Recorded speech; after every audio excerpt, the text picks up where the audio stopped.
Xalq banki nafaqat moliyaviy xizmatlar taqdim qiladigan, balki doimiy kitobxonlikni targ'ib qilib kelayotgan bank hisoblanadi.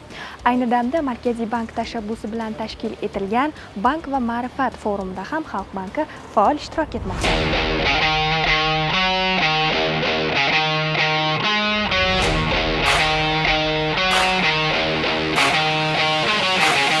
Forumda yirik kitoblar ko'rgazmasi, adiblar bilan uchrashuv va turli xil tadbirlar bo'lishi ko'zda tutilgan.